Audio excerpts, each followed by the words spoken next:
নমস্কার বন্ধুরা, সবাই কেমন আছো? আশা করি সবাই ভালো আছো। আজ আবারও আমি হাজির হয়েছি তোমাদের সামনে নতুন একটা রেসিপি নিয়ে। আজকে তৈরি করব খুব মজাদার, সফট, নরম, তুলতুলে, একদম জালিদার পটেটো ব্রেড। চলো তাহলে দেখে নেওয়া যাক এই পটেটো ব্রেড তোমরা কিভাবে তৈরি করবে। দেখো, আমি ব্রেডটা ছিঁড়ে দেখাচ্ছি। ভেতরটা দেখে বুঝতে পারছো কতটা নরম, জালিদার আর কতটা স্পঞ্জি তৈরি হয়েছে। ঠিক এরকমভাবেই তোমরা কিভাবে বাড়িতে তৈরি করবে সেটা জানতে হলে তোমাদের অবশ্যই রেসিপিটা শেষ পর্যন্ত দেখতে হবে। এখানে দেখো, আমি আলু সিদ্ধ করে নিয়েছি, বড় বড় সাইজের দুটো আলু সিদ্ধ করে নিয়েছি। এখন এগুলো খোসা ছাড়িয়ে নিয়েছি খুব ভালো করে। এখন এগুলো একটু মেখে নিচ্ছি। আলুটা কিন্তু খুব ভালো করে মেখে নিতে হবে।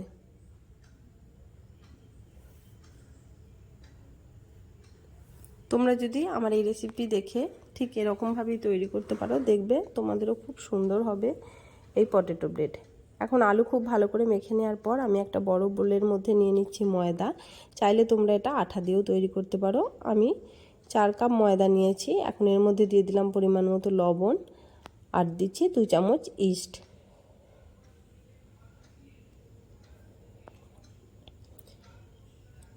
ইস্ট। দিচ্ছি।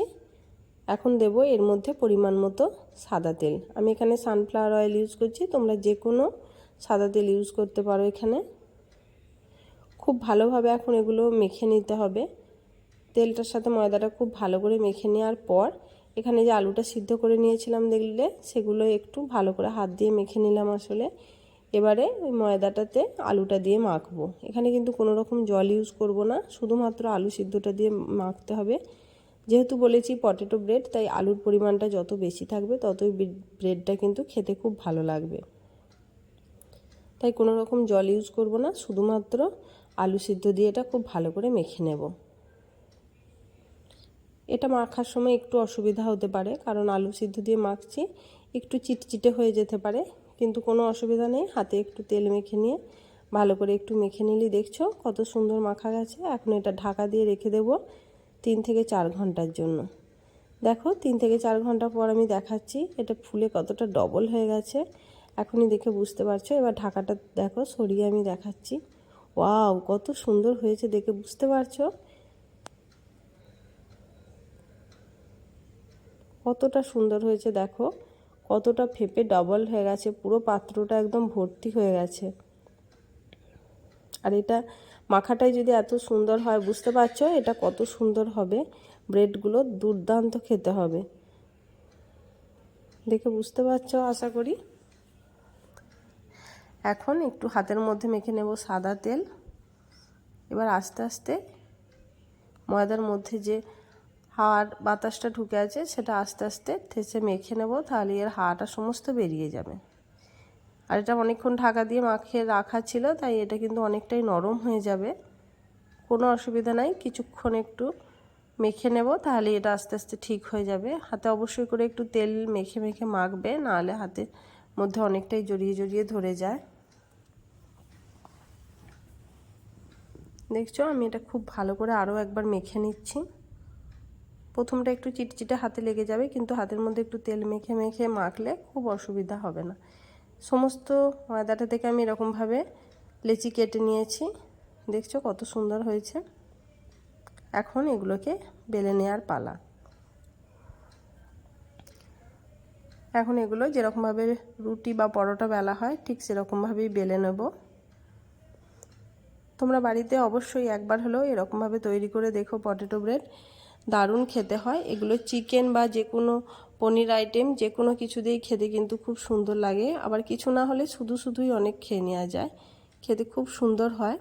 তাই বলি বাড়িতে অবশ্যই একবার আমার এই রেসিপি দেখে তৈরি করো, দেখো খুব ভালো লাগবে। আর যদি তোমাদের ভিডিওটা ভালো লাগে তাহলে বলবো অবশ্যই একটা লাইক দিয়ে দিও। আর নতুন বন্ধু যদি হয়ে থাকো তাহলে প্লিজ আমার চ্যানেলটা সাবস্ক্রাইব করে দেখো, তাতে করে আমি আরও নতুন ভিডিও তৈরি করার জন্য উৎসাহ পাবো। এখন দেখো পরোটাগুলো বেলে নেওয়ার পর একটা একটা করে তার মধ্যে সেঁকে নিচ্ছি, ঢাকনা লাগিয়ে লাগিয়ে।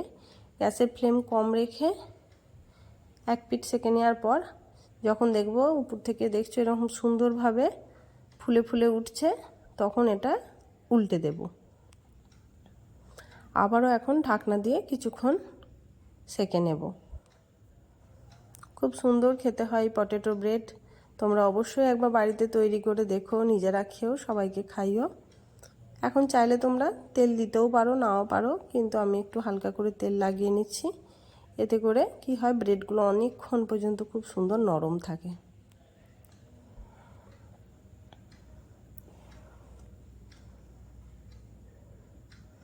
একটা একটা করে এরকমভাবেই সমস্ত ব্রেডগুলো আমি সেঁকে নেব।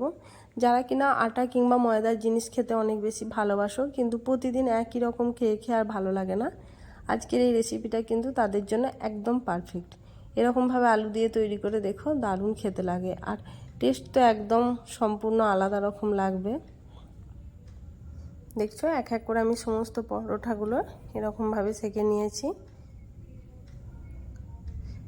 যারা একটু স্বাস্থ্য সচেতন তাদের ক্ষেত্রে বলবো, তোমরা তেলটা না দিয়ে সেঁকলেও হবে, কোনো অসুবিধা নেই, টেস্ট কিন্তু একদম সুন্দর থাকবে। এক এক করে সমস্ত পরোটা আমি এরকমভাবেই তৈরি করে নিচ্ছি, সেঁকে নিচ্ছি। যদি ভিডিওটা ভালো লাগে তাহলে অবশ্যই করে বলবো আমার চ্যানেলটা সাবস্ক্রাইব করে দিও, লাইক কমেন্ট শেয়ার করো। এখানে দেখো বলতে বলতে আমার সমস্ত ব্রেড কিন্তু তৈরি হয়ে গেছে। দেখে বুঝতে পারছো এগুলো কতটা সুন্দর হয়েছে। এখন আমি একটা ছিঁড়ে দেখাচ্ছি, দেখো, দেখছো আমি একটা দেখাচ্ছি এরকমভাবে হাতের মধ্যে মুড়ে নিয়ে, যে এটা কতটা সফট হয়েছে।